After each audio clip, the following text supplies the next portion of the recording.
আসসালামু আলাইকুম এভরিওয়ান, আবারও নতুন একটি রেসিপি নিয়ে চলে আসলাম। আজকে আপনাদের সাথে শেয়ার করব ছোট মোলা মাছ দিয়ে ভীষণ মুখরোচক একটি রেসিপি। যখন সর্দি জ্বর হয়, কোনো কিছু খেতে ভালো লাগে না, তখন এরকম একটা রেসিপি সামনে পেলে কিন্তু কিছুটা হলেও ভাত খাওয়া যায়। তো এই সময়টা আমি খুব অসুস্থ ছিলাম, কোনো কিছুই খেতে ভাল লাগতেছিল না, এই জন্য আমি এই রেসিপিটা বানিয়ে নিয়েছিলাম। আপনারাও এরকমভাবে রান্না করে খাবেন, দেখবেন যে কিছুটা হলেও ভালো লাগবে। চলুন গল্প না করে আর মূল রেসিপিতে যাওয়া যাক। রেসিপিটি করার জন্য আমি এখানে একটা প্যান নিয়ে নিয়েছি, আর এখানে নিয়ে নিচ্ছি 1 কাপ পরিমাণ পেঁয়াজ কুচি, সাথে দিয়ে দিচ্ছি হাফ কাপ পরিমাণ আলু কুচি, তার সাথে দিয়ে দিচ্ছি 7-8টা কাঁচামরিচ ফালি করে নিয়েছি, দিয়ে দিচ্ছি স্বাদ মতো লবণ, দিয়ে দিচ্ছি হাফ চামচের একটু বেশি হবে হলুদ গুঁড়ো, দিয়ে দিচ্ছি হাফ চামচ লাল মরিচের গুঁড়ো, দিয়ে দিচ্ছি 1 চামচের মতো ধনিয়া গুঁড়ো, তার সাথে আরও দিয়ে দিচ্ছি আস্ত পাঁচফোড়ন 1 চা চামচ, দিয়ে দিচ্ছি 1.5 চা চামচ আদা রসুন এবং জিরা বাটা, সাথে দিয়ে দিচ্ছি হাফ কাপ পরিমাণ তেল। এই রেসিপিতে তেলের পরিমাণটা একটু বেশি দিলে বেশি টেস্টি হয়। তো এই পর্যায়ে আমি হাত দিয়ে মাখাবো, আর এই পর্যায়ে মাখাতে মাখাতে এমন সুন্দর একটা ঘ্রাণ আসবে আর মনে হবে যে এখনই খেয়ে ফেলি, এমন একটা অবস্থা হয়। যারা হাতে মেখে এরকমভাবে চচ্চড়ি বানান তারা জানেন, আর যারা জানেন না তারা একবার হলেও ট্রাই করে দেখতে পারেন।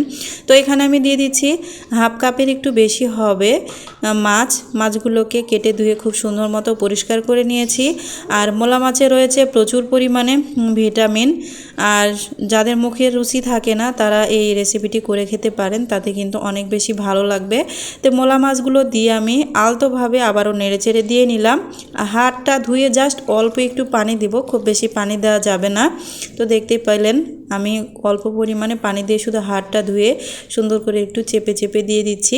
তারপর এখানে আমি ঢাকনা দিয়ে ঢেকে এটাকে রান্না করতে থাকবো। প্রথমে আমি চুলার আঁচটাকে একটু বাড়িয়ে দিয়েছি, পরবর্তীতে কমিয়ে দেব। তো দেখুন বলক চলে এসেছে। এ পর্যায়ে আমি স্প্যাচুলার সাহায্যে খুব আলতোভাবে এই তরকারিটাকে নাড়াচাড়া করে নেব। খুবই আলতোভাবে মাখাবেন, মানে নেড়েচেড়ে নেবেন, তা না হলে কিন্তু মাছগুলো ভেঙে যাওয়ার সম্ভাবনা থাকে।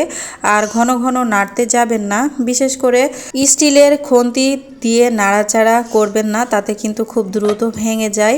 আবারও আমি ঢাকনা দিয়ে ঢেকে দিলাম। তরকারিটা প্রায় হয়ে আসা পর্যন্ত আমি প্রথম অবস্থায় শুধু চুলার জালটাকে একটু বাড়িয়ে দিয়েছিলাম, তারপরে আমি চুলার আঁচটাকে কমিয়ে দিয়ে পুরো রেসিপিটাকে রান্না করেছি। দেখুন কতটা মাখো মাখো লাগছে, তবে সামান্য একটু ঝোল ঝোল আছে মনে হচ্ছে, এটাও কিন্তু কিছুক্ষণ পরে শুকিয়ে যাবে। তো এই পর্যায়ে এরকমভাবে ঢাকনাটা খুলিয়ে রান্না করবেন, তাহলে দেখবেন যে এই ঝোলটা খুব দ্রুত টেনে নিয়ে নিচ্ছে। এই পর্যায়ে কিন্তু এক ফোঁটাও পানি নেই, যতটুকু দেখতে পাচ্ছেন এটা তেল, যেহেতু এটা ননস্টিকের কড়াই, এই জন্য পুড়ে লাগার ভয় নাই। আর অন্যান্য কড়াই হলে পুড়ে যাওয়াটা ওটা দেখতে পাওয়া যায়। যত পোড়া পোড়া এই তরকারিটা খেতে তত বেশি টেস্টি। আমার আজকের ছোটো মাছের রেসিপিটি কেমন লেগেছে অবশ্যই আমাকে কমেন্টস করে জানাবেন। ধন্যবাদ সবাই।